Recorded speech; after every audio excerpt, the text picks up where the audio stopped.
నమస్తే. Welcome to our channel. Senior journalist Bharadwaj గారు ఉన్నారు. వారితో మాట్లాడదాం. సార్ నమస్తే సార్. నమస్తే. సార్ సుప్రీంకోర్టులో ఏపీ మాజీ సీఎం జగన్మోహన్ రెడ్డి గారికి ఒక ఊరట లభించింది సార్. అసలు ఏ కేసు విషయంలో ఆయనకు ఊరట లభించింది సార్? ఏ కేసు అని కాదండి, ఆయన మీద ఉన్నటువంటి అన్ని కేసులకు సంబంధించి ఓ బెయిల్ మీద బయట ఉన్నాడు ఆయన. ఉమ్, ఈ కేసుల పురోగతి ఏమిటి అని ఒక కేసు, ఉమ్, తర్వాత ఈయన బెయిల్ రద్దు చేయాలని ఒక కేసు. అంటే దాదాపు 14 ఏళ్ల నుంచి ఈ కేసుల్లో ఏ రకమైనటువంటి పురోగతి కనిపించడం అవును లేదు. సార్. ఆయన బయటే ఉంటున్నాడు.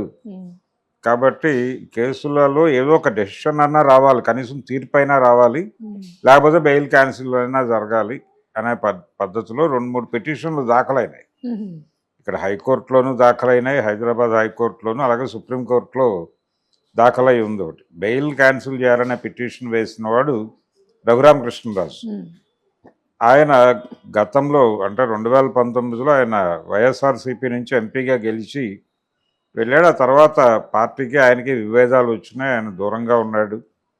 ఆ సమయంలో ఆయన్ని అరెస్ట్ చేయటం కూడా జరిగింది. అవును సార్. ఈ గందరగోళం మధ్యలో ఆయన వైఎస్ఆర్సీపీలో టెక్నికల్గా ఉంటూనే వైఎస్ఆర్సీపీ వ్యతిరేకంగా వ్యవహరించడం అనేది మనం చూసాం. ఉమ్, ఆయన ఈ పిటిషన్ వేశాడు సుప్రీంకోర్టులో, ఈ బెయిల్ రద్దు చేయమని. ఉమ్, దానికి సంబంధించి బెయిల్ రద్దు చేయాల్సిన అవసరం లేదు అని కోర్టు చెప్పింది. అయితే తొందరగా విచారణ జరగాలి, అలాగే ఇతర అంశాలకు సంబంధించి హైకోర్టులో ఆల్రెడీ ఒక ప్రాసెస్ జరుగుతోంది. అంటే ఈ కేసులు త్వరగా కంప్లీట్ చేయాలనే పిటిషన్ దాఖలు చేసినోడు చేగొండ హర్రామ్ జోగయ్య గారు. ఉమ్, ఆయన మాజీ హోంమంత్రి, రామారావు గారి క్యాబినెట్లో హోంమంత్రిగా ఉన్నాడు ఆయన. ఉమ్, ప్రస్తుతం కాపునాడు ఆ యాక్టివిటీస్లో ఉన్నాడు. హర్రామ్ జోగయ్య గారు వేసినటువంటి పిటిషన్ మీద ఆల్రెడీ అక్కడ జరుగుతోంది కాబట్టి ఇక బెయిల్ రద్దు చేయక్కర్లేదు. అంటే బెయిల్ రద్దు చేసేటువంటి గ్రౌండ్ లేదు నిజానికి. ఓ ఎందుకు గ్రౌండ్ లేదంటే ఆయన ఏమీ పారిపోవట్లేదు. బెయిల్ ఏ కండిషన్లో ఇస్తారు? కేసు పెట్టిన తర్వాత ఉమ్, అతను విచారణకి అడ్డుపడుతున్నాడు, అంటే సాక్షుల్ని మేనేజ్ చేస్తున్నాడు, ఇలాంటి ఆరోపణ లేదు, దేశం వదిలి పారిపోతాడు, ఉమ్, వాయిదాలకు హాజరు కాడు, ఇలాంటి అనుమానాలు ఏమైనా ఉంటే బెయిల్ ఇవ్వరు. ఉమ్, సో అతను ఇక్కడ ఉన్నాడు, కనిపిస్తున్నాడు, ఆయన విజిబుల్గానే ఉన్నాడు. ఉమ్, అయితే ఆయన ముఖ్యమంత్రిగా ఉన్న రోజుల్లో వాయిదాలకు వెళ్ళలేదు, ఎగ్జంప్షన్ తీసుకున్నాడు. ఉమ్, సీఎంగా నేను కోర్టుకు రావడం ఇబ్బంది కాబట్టి నన్ను ఎక్స్క్యూజ్ చేయండి అని అడిగాడు ఆయన. ఉమ్, దానికి కోర్టు పర్మిషన్ తీసుకున్నాడు. అలా నడుస్తోంది, ఒక లీగల్ గ్రౌండ్లోనే అతని కథ నడుస్తోంది తప్ప ఉమ్, కోర్టు వైలేషన్స్ ఏమీ లేవు. అందుకని బెయిల్ రద్దు చేయమని మీరు పిటిషన్ వేసినంత మాత్రాన్ని ఇమ్మీడియట్గా బెయిల్ రద్దు చేయటం అనేది కుదిరే పని కాదు. ఉమ్, అయితే కేసులు సత్వరంగా పూర్తి చేయడానికి సంబంధించి హైకోర్టు చొరవ తీసుకోవాలి. అలాగే ఇంకెక్కడైనా ఈ కేసులకు సంబంధించి వ్యవహారాలు ఉన్నా కానీ వాటన్నిటినీ స్ట్రీమ్లైన్ చేసి ఉమ్, త్వరితగతిన తేల్చడానికి ప్రయత్నం చేయండి. అది సబబే, అందులో తప్పేం లేదు. కానీ బెయిల్ రద్దు చేయాల్సినంత అవసరం ఉందని మేము అనుకోవడం లేదు. రెండోది, బెయిల్ రద్దు చేయాలి అనే మోటోలోనే ప్రాబ్లం ఉంది అని కోర్టు అభిప్రాయపడిన తర్వాత రఘురామకృష్ణరాజు గారి తరఫున లాయరు మేము వేసినటువంటి పిటిషన్ని వెనక్కి తీసుకోవడానికి అవకాశం ఇవ్వండి అని కోర్టుని అడిగాడు. Okay sir. అడిగితే మీరు హ్యాపీగా వాపస్ తీసుకోవచ్చు అని చెప్పింది కోర్టు. ఆయన వాపస్ తీసేసుకున్నాడు, పిటిషన్ వేశాడు.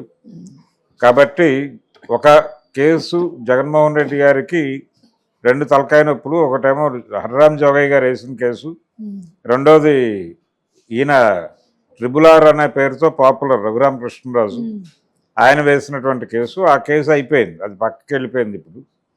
ఇప్పుడు ఆయన మీద ఫాస్ట్ ట్రాక్ అంటే తొందరగా హైకోర్టులో నిర్ణయాలు ప్రకటించడం అనే పని ఉంది. కేసుల్లో దేనిలోనూ కూడా శిక్షలు పడేంత విషయం ఉందా అనేది అనుమానమే అని చెప్పి చాలా సీనియర్ న్యాయవాదులే చెప్పున్నారు. ఉమ్, కాబట్టి జగన్మోహన్ రెడ్డి త్వరగా ఈ కేసులు ట్రయల్ జరగాలి అని కోరుకుని తొందరగా కంప్లీట్ చేసుకుని తన్ని తాను, అంటే మేజర్గా జరిగింది కార్పొరేట్ రాజ్యంలో ఏం జరుగుతుందో అదే జరిగింది అప్పుడు కూడా.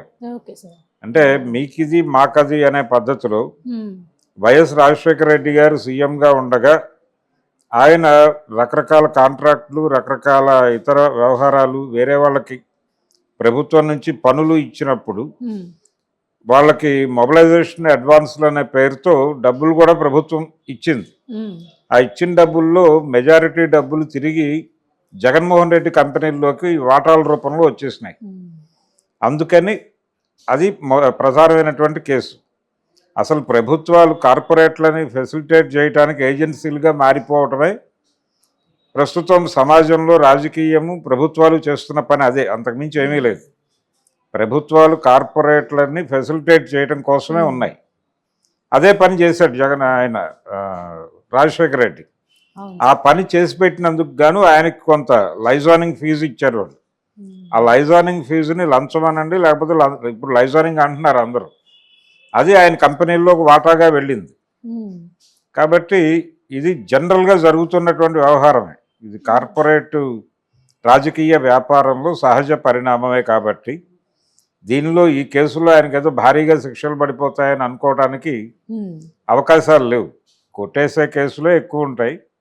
మ్యాక్సిమం ఆయన 16 నెలలు ఆల్రెడీ జైల్లో ఉండొచ్చాడు.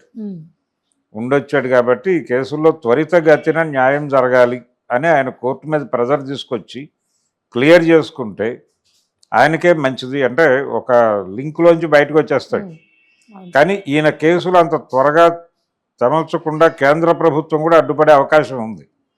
జగన్మోహన్ రెడ్డికి తెలుసుకోవాలి ఉన్నా కానీ, అంటే కోర్టుల్ని ఒక మేరకు సెంట్రల్ గవర్నమెంట్ మేనేజ్ చేయటం చాలా కేసుల్లో కనిపిస్తుంది. ఉదాహరణకి రామ్ జన్మభూమి కేసు, వీటిల్లో ప్రభుత్వ అనుకూల జడ్జిమెంట్లు ఇచ్చినటువంటి న్యాయమూర్తులకి గవర్నర్లు గాను ఇతర పదవుల్లోనూ నియామకాలు జరపడం కూడా చూసాం మనం. కాబట్టి